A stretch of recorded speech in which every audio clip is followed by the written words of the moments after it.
त्यांच्याबरोबर पर्यवेक्षक म्हणून आपणच निवडलेले 5-6 शिक्षक, अशी एक 7-8 लोकांची टीम असेल. ही टीम तुमच्या गावात येईल.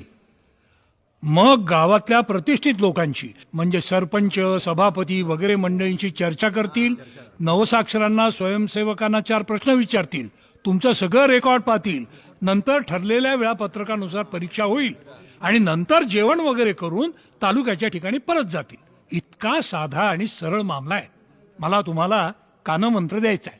म्हणजे येणाऱ्या पाहुण्याला तुमच्या आदरातिथ्यानं तुम्ही असं दाबून टाका की त्याचा त्यांना भार झाला पाहिजे आणि उणिवा शोधायला चान्सच मिळायला नको. तुमच्या पोरीचं लग्न आहे असं समजून जावयाला फक्त झेलत राहा. म्हणजे मानवा मागचा गोंधळ त्याच्या कानावर किंवा डोळ्यासमोर येऊ देऊ नका. साहेब, मला एक शंका आहे. हा, विचारा विचारा, जरूर विचारा. भाऊ झुंबड काहीतरी गडबड करणार. नाही, माझा प्रश्न असा आहे साहेब, का परीक्षेला नवसाक्षरच बसवायचे का? हा? म्हणजे म्हणजे तुम्हाला तर माहिती आहे ना साहेब, अभियान कसं झालं आणि किती नवसाक्षर झाले ते. त्यामुळे मला असं विचारायचं का बाब, त्यांच्या बदली दुसरे म्हणजे डोक्याला डोकं नगाल नग. कुठलं तुम्ही? मी सावरगावचा साहेब. सावरगावचे? बरोबर आहे, बरोबर आहे की मग. अरे बाबा, आता परीक्षेला नवसाक्षरच बसवायचे का नगाला नग दुसरे, ते मला तसं स्पष्ट सांगता येणार नाही. हीच तर भानगड आहे ना.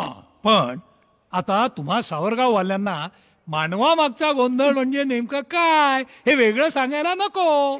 कळलं ना?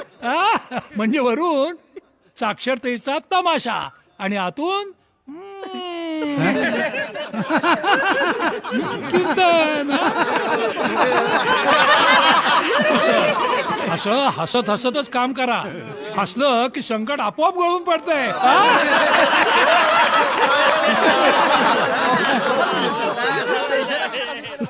जावई बापू, आपला गणित एका वाक्यामध्ये मीटिंगचा हिरो झाला ना.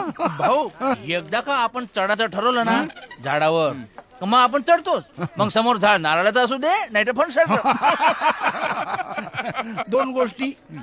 दुसरी गोष्ट, भजी लागली तर मागून घ्या. आणि पहिली गोष्ट, जिलेबी संपवा.